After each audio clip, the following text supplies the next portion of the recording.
bringing value home. Norton returned unopposed as leader of the People's National Congress Reform, will be the party's presidential candidate. Guyana needs robust and modern systems that promotes equality to attract more investors. Newly elected chair of the Alliance for Change. Guyana Police Force celebrates 185th anniversary, and the lifeless body of 25-year-old found in Cummings Lodge apartment. HGP Nightly News begins now.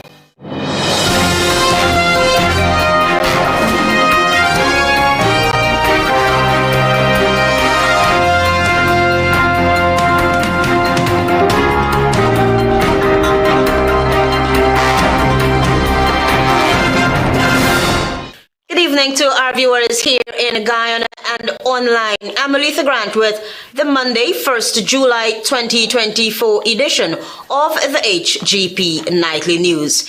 Happy CARICOM Day to one and all. At this hour, we will tell you that on the occasion of the 51st anniversary of the Caribbean Community CARICOM, the People's National Congress Reform, PNCR, joins the rest of the nation, the people and governments of the Caribbean and the Caribbean people in the diaspora in celebrating this significant milestone. The PNCR, in its CARICOM Day message, says it has always been a promoter and unequivocal supporter of regional integration, and it is useful to recall that the founding leader of the PNCR, the late Lyndon Phillips Sampson Burnham, stated prophetically that the Caribbean either integrate or perish. The party says it is against this backdrop that it takes this opportunity to reaffirm its commitment to the integration process and to restate its unshakable belief that the Caribbean community will fulfill the dreams and vision of its founding fathers and the hopes and aspirations of the Caribbean people. Aubrey Norton has been re-elected leader of the People's National Congress Reform on the closing day of the party's 22nd biannual Congress. More details from Daisy Richards. On Sunday, the People's National Congress Reform, PNCR, conducted its party elections where Aubrey Norton returned unopposed as leader. Norton had the majority of votes and will be the party's presidential candidate in the upcoming general elections, as announced by party member Mervyn Williams. A motion was tabled and passed. The resolution is that the person who is elected leader of the People's National Congress Reform at the elections. So that resolution declared that the person who secures the office of leader will be the party's presidential candidate in the upcoming general and regional elections whenever they come. With 844 votes, Sherwin Holder was re-elected as the party's chairman. In a sit-down with Mervyn Williams, Holder said that this was the party's largest Congress and there was support and enthusiasm seen this year that has not been present for decades. There were a few out there saying all sorts of things about the Congress and our ability to pull it off, but the support was overwhelming. We would have raised over and above the funds in Congress. By no means is cheap. The three-day Congress ended on Sunday, the 30th of June, where Vince Roy Jordan and Elizabeth Williams Niles were also re-elected as vice chairpersons, while Elson Lowe was elected as treasurer. Meanwhile, the names of members to sit on the 15-member Central Executive Committee will be shared in a subsequent newscast. For HGP Nightly News, I am Daisy Richards. Thank you, Daisy. Meanwhile, stamping out corruption within the Guyana Police Force, more training for police officers, and a safer society for all is high on the agenda for the People's National Congress Reform should the party win the next elections. Travis Chase has the details. Should the People's National Congress Reform take the seat of government after the 2025 general and regional elections, the issue of corruption within the Guyana Police Force and rampant crime will be one of the main items on the party's agenda. This was the promise of leader of the People's National Congress Reform, Aubrey Norton, when he addressed the large gathering at the opening of the 32nd PNCR Congress on Friday. We have to root out corruption. I repeat, we have to root out corruption from the Guyana police force while increasing its competence levels. Guyanese deserve to live in a safe and secure society. We did it in government between 2015 and 2020, and we will do it again. A tough-talking Norton took a jab at the People's Progressive Party Civic and reminded the government that in a society where hard-working citizens should feel safe and secure in their homes, it is disheartening to witness the rise in criminal activities that threaten the fabric of our communities. We will improve the security in the society so that people can live safely. A new PNCR government, according to Aubrey Norton, will take on the role to increase training for police ranks in the fight to reduce crime and improve the citizens' perception and confidence in the police force. We will increase training for the Guyana police force for it to become a professional, disciplined service organization so that it can solve crime and take measures to ensure the people of Guyana have confidence in our law enforcement agencies. Hinting that there remains widespread public perception of corruption in government, especially in the Guyana Police Force. Should the PNCR form the next government, that will be fixed, according to the PNCR leader. Travis Chase, HGP Nightly News.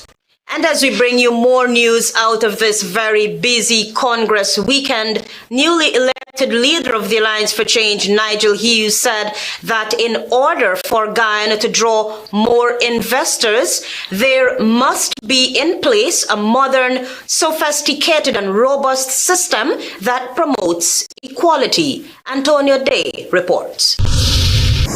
To get people to invest in this country, they have to be confident that we are a modern, sophisticated country of equal rights, country of equal opportunities, and that we have structures in place that are robust. That was prominent attorney at law Nigel Hughes delivering these charges on Saturday, following his election as leader of the Alliance for Change, also known as the AFC. Over the weekend, Hughes secured 149 votes, while his contender, Sher Duncan, secured 62 when the party held its 8th National Congress. Newly elected chairman, David Patterson, secured 150 votes, while Jaretta Finance secured 69. The new AFC leader co-opted leading members of the opposing slate to be part of the executive, to which they graciously accepted. Michael Carrington is the Alliance for Change's new vice chair, while the party's co-founder, Raphael Trotman, is general secretary. Hughes disclosed his party's vision as, quote-unquote, the force in the upcoming 2025 regional and general elections. He challenged the party's membership to adapt a new mindset.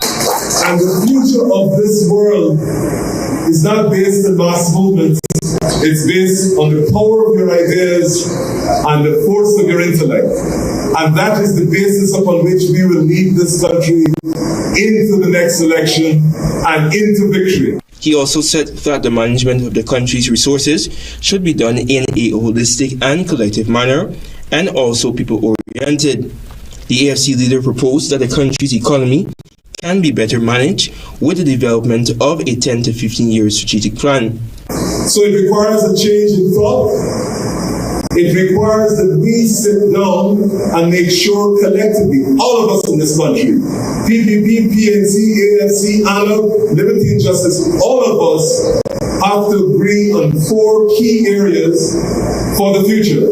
We need, first of all, a 10 to 15-year plan for this country, for the economy.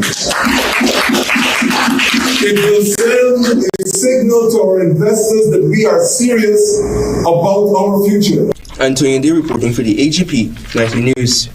The Guyana Police Force on Monday celebrated its 185th anniversary with traditional drumhead church service, the first of a month-long series of events to celebrate the force's establishment on July 1, 1839. More details from Tiana Cole. The Guyana Police Force on Monday commenced its 185th anniversary celebrations with a traditional drumhead church service held at the Police Officers' Mess Annex, Police Headquarters, Eve Leary, Georgetown. The significant occasion marks the beginning of a month-long series of planned events honoring the establishment of the police force on July 1, 1839. The event consisted of two phases, the piling of the drums and the church service. Deputy Commissioner Administration of the Guyana Police Force, Calvin Brutus, in his opening remarks, said on July 1, 1839, the then British Guyana Police Force was established with the leadership of the organization, consisted of military officers until 1969, when a Guyanese assumed command. Since then, the anniversary of the force is commemorated with a church service featuring a unique activity known as piling of the drums. This tradition involves an elaborate display of drills and the precise arrangement of several musical drums on the ground. He added that in 1969, the force's leadership comprised military officers, which explained the military origin of the drumhead activity. The tradition was rooted in the practice of troops receiving divine blessings and protection before going into battle to secure their souls in an event of death, which was a common possibility. This is a Christian tradition borrowed from Europe, and for us, it is the British Empire. The drumhead activity involves arranging several musical drums vertically and laying regimental banners on top. A religious ceremony is conducted, after which the regimental banners are removed, followed by the drums. The Guyana Police Force, being a paramilitary organization, retained its drumhead activity as part of its tradition. The activity includes 7 drums, 5 white and 2 black, with each rank in the drum parade being assigned a specific drum. The drum parade then piles the drum with precision and coordination, demonstrating strength, unity and coordination while creating a visual spectacle. Tianoko reporting for the HGP Nightly News. Join us after this break for more news. Stay with us.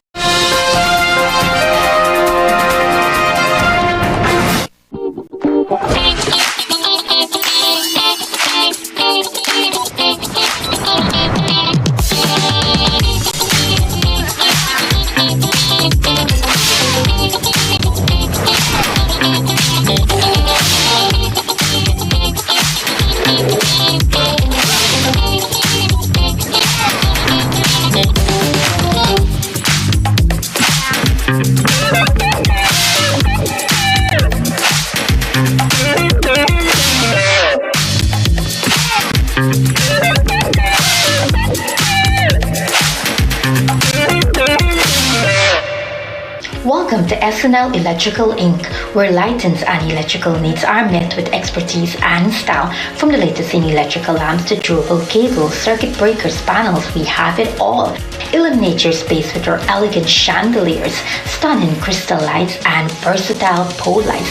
Looking to upgrade your comfort? Explore top-of-the-line AC units and our diverse selections of stylish styles. Visit us at 170-180 Thomas Street, Kitty, Georgetown. Discover solution that not only lights up your world but transforms it.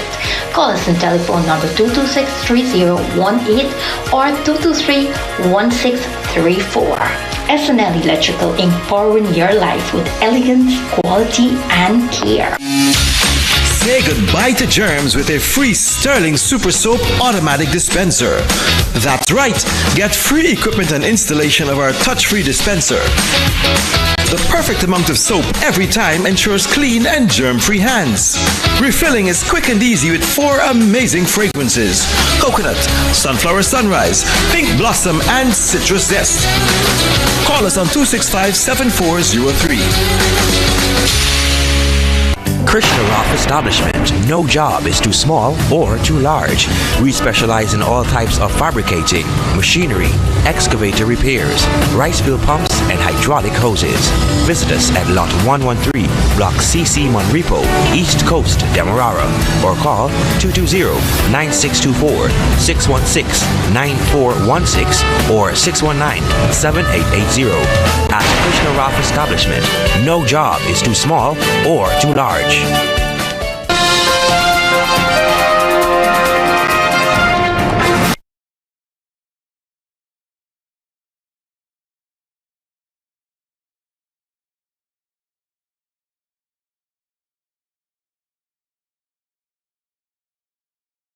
Recovery in the We1 well. This is according to General Secretary of the People's Progressive Party Civic, Barak Jagdeo. Antonio Day will provide more details. CGX Energy said it has surpassed the original depth of 19,142 on the We1 bypass well by 1,308 feet in the quarantine block, and intends to undertake further examination of quote-unquote encouraging hydrocarbon deposits. People's Progressive Party Civic General Secretary Barak Jagdeo told reporters last Thursday that the Ministry of Natural Resources is in the possession of the company's submission indicating its commercial interest in the We1 well.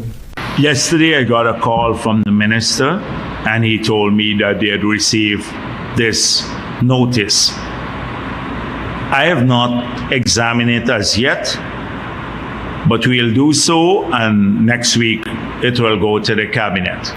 CGX will not play the government of Guyana. For a very long time, they've been jerking people's string.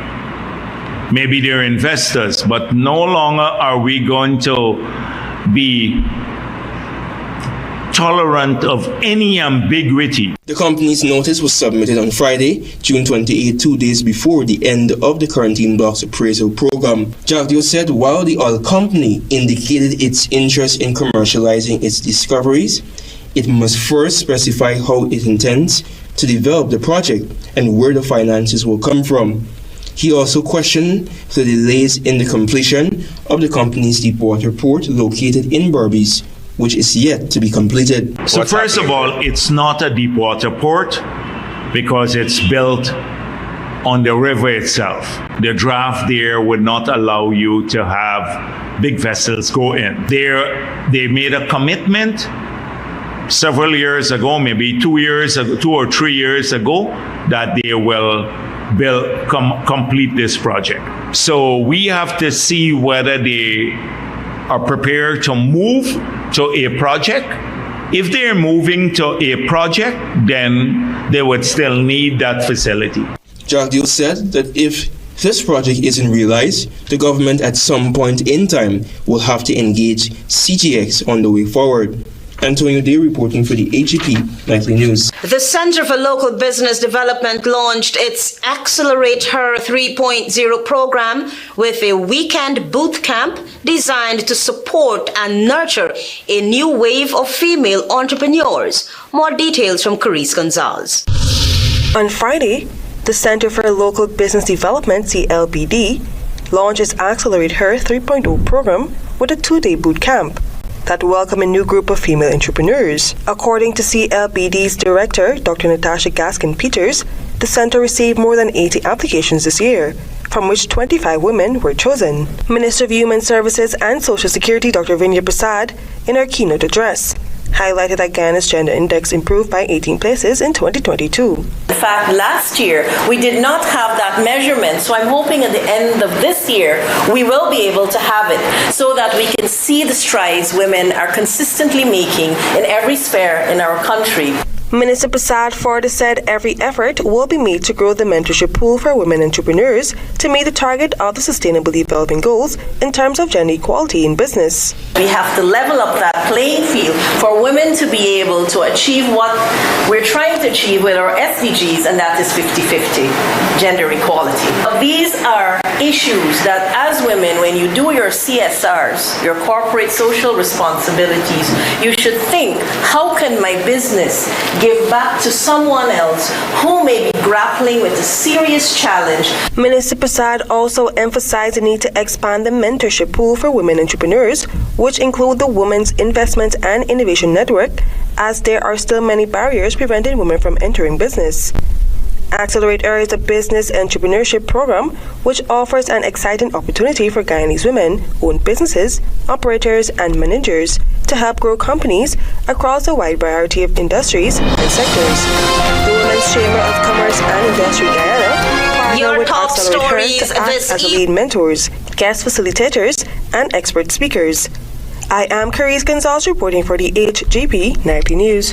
Even as an investigation has been launched into the discovery of the body of a 25-year-old up to news time, the police remained mum on the incident. Travis Chase has been following that story. There has been no word from the Guyana Police Force following the discovery of the body of 25-year-old Quincy Watson, also known as Ronaldo.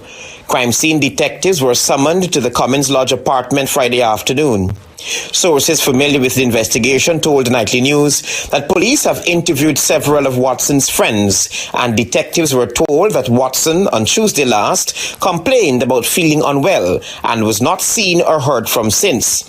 The source related that after close friends and family could not reach Watson, they checked his apartment, knocked on the door, but there was no response. They returned the following day. That's when they heard Watson's cell phone ringing from inside the apartment. There was no response despite repeated banging on the door. The door to the young man's apartment was then pried open. That's when they discovered Watson lying motionless in his bedroom. An ambulance was summoned. When the emergency response team arrived and checked Watson, he was pronounced dead, and they noted that it appeared that the 25-year-old Quincy Watson had been dead for several hours. Asked if there is any suspicion of foul play, a usual source told Nightly News that not just yet. An autopsy is scheduled for this week. Travis Chase, HGP Nightly News. Join us after this break for more news. Planning a cleanup? We can help. Sevon's Waste Management skip bins can be provided for home renovation projects, yard cleanup, or construction project. It's simple. Step 1, give us a call. Step 2, we put down the bin. Step 3, load it up with all of your junk. Step 4, we take it away. That's simple. Bins are also available in various sizes, so there is no job that is too big or too small. Call Sevon's Waste Management today at 218-1455.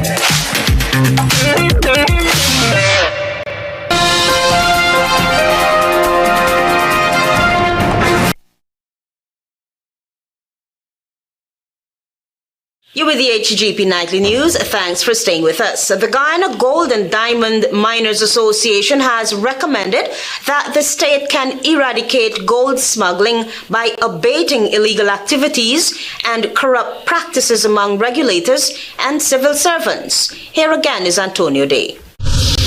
The Guyana Gold and Diamonds Miners Association, known as GGDMA, in a release on Saturday flagged that quote-unquote illegal mining, illegal shops, and the unregulated trading of gold within the interior are causing illicit gold smuggling enterprises to survive, end of quote. According to the GGDMA, the Guyana's regulatory agency, the Guyana Geology and Mines Commission, GGMC, and its lax enforcement in the sector has allowed illegalities to flourish.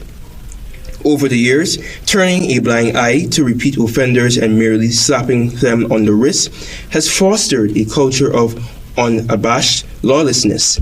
The body noted that illegal operators openly disregard the orders of the GGMC and brazenly make violent threats against anyone trying to stand in their way. The body informed that an illegal operation is shut down one day, but the next day its operations resume.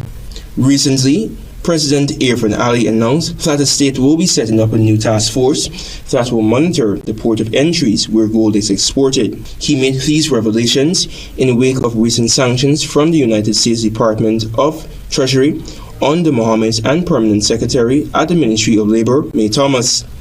These sanctions are in connection with allegations of corrupt practices by the Mohammeds. This body would be set up to examine this and to bring recommendations to us on how we further strengthen the gold exportation. To seek further information, we are still awaiting the information on the Mohammeds, but to seek further information at all export locations on gold exported by other gold dealers, so we can have information to see whether it matches what is declared in our system. The GGDMA also urged GGMC to step up its enforcement against illegal activities in the gold sector. Antonia Day reporting for the HGP Nightly News. Amid growing concerns over gender-based violence, the Ministry of Human Services and Social Security at its recently commissioned Hope and Justice Center in Lusignan held an open day and launched its Legal Day to assist and inform persons living along the East Coast Corridor about the services being offered.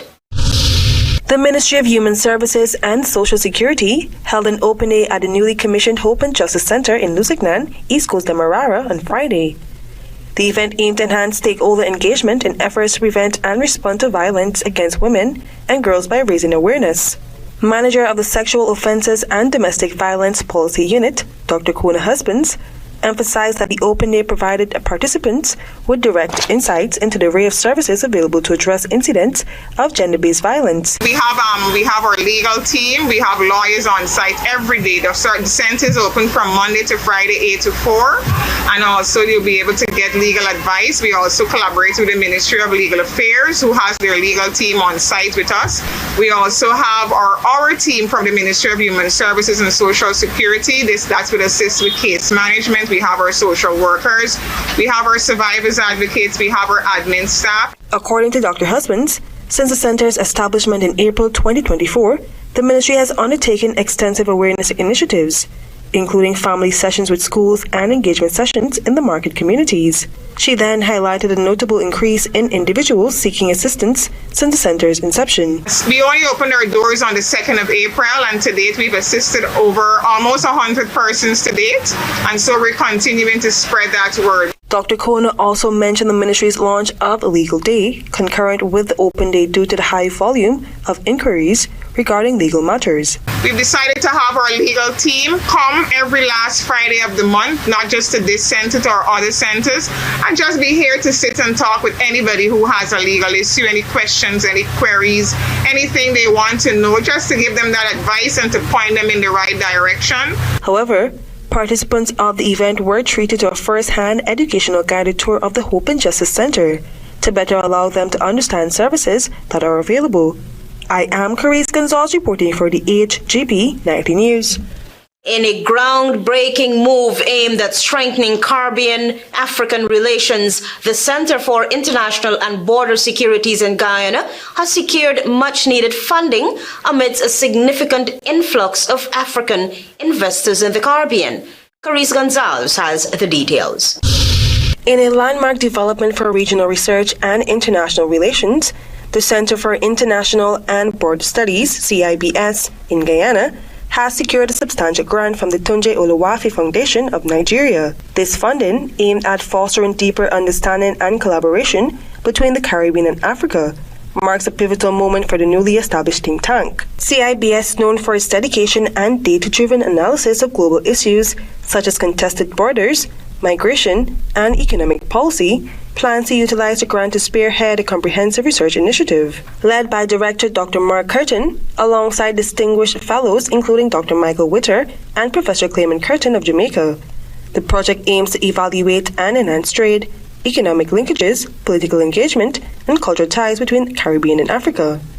The collaboration extends beyond financial support as CIBS will work closely with influential Nigerian stakeholders, including the National Defense College, ensuring a robust and inclusive approach to the research. Dr. Kai Ann Skeet of Barbados and Dr. Anthony Gonzalez of Trinidad and Tobago, among others, will contribute their expertise to the project, ensuring diverse perspectives and comprehensive analysis. The research project is expected to commence immediately, with initial findings anticipated within the next 18 months. However, Guyana has seen a substantial increase in African delegations exploring economic potential in the region, particularly in technology and agriculture, since Afri-Exim came on board.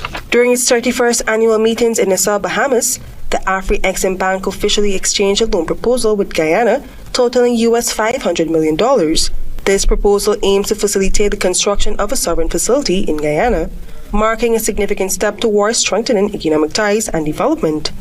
I am Carice Gonzalez reporting for the HGP Nightly News. Stay tuned for regional news. Crispy, creamy, what a catch, so tasty. What a catch, with a caramel center. What a catch, and so much chocolate, ooh yeah. First it's crispy, then it's creamy, with so much chocolate, smooth and milky. And when you blow a little deeper, it's what a caramel, ooh yeah. What a catch, oh, what a catch, you know we love you. What a catch, oh. First it's crispy, then it's creamy, what a catch.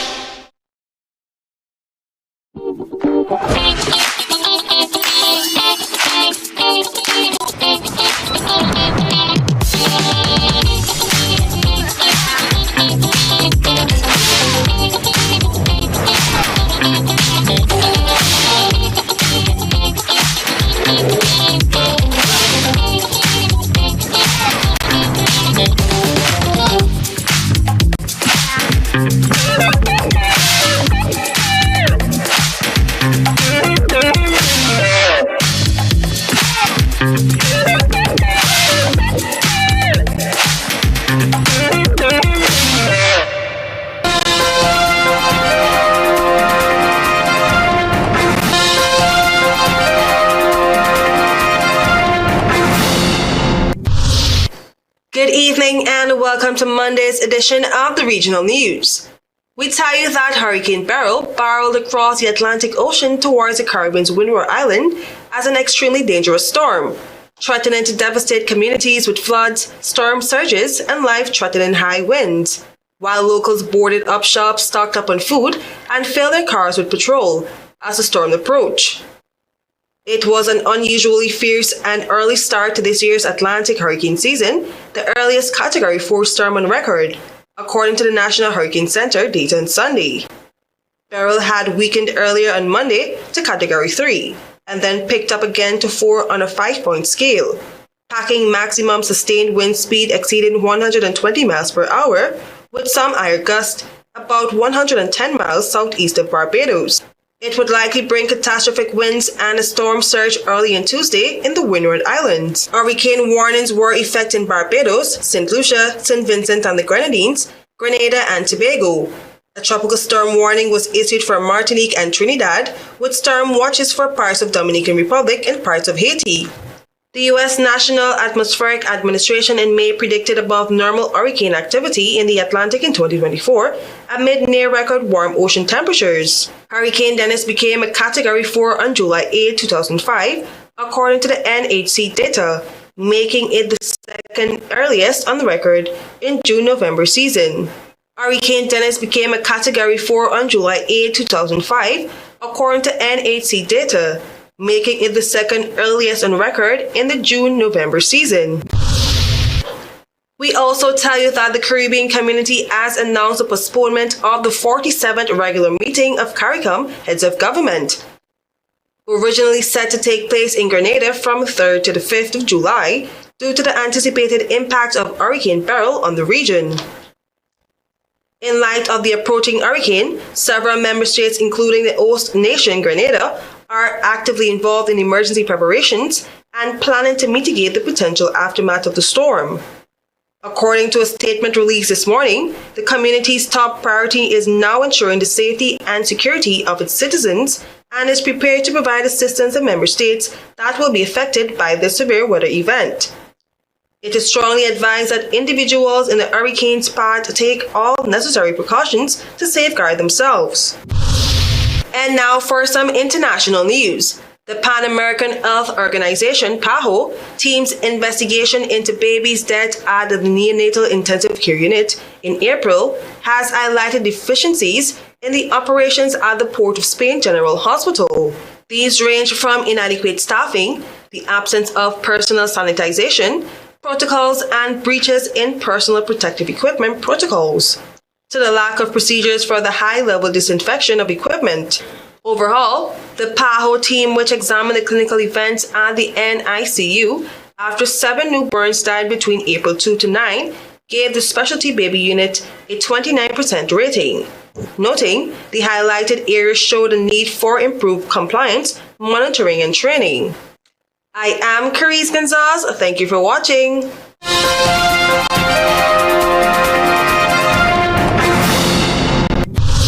Norton returned unopposed as leader of the People's National Congress Reform, will be the party's presidential candidate. Guyana needs robust and modern systems that promotes equality to attract more investors. Newly elected chair of the Alliance for Change. Guyana Police Force celebrates 185th anniversary.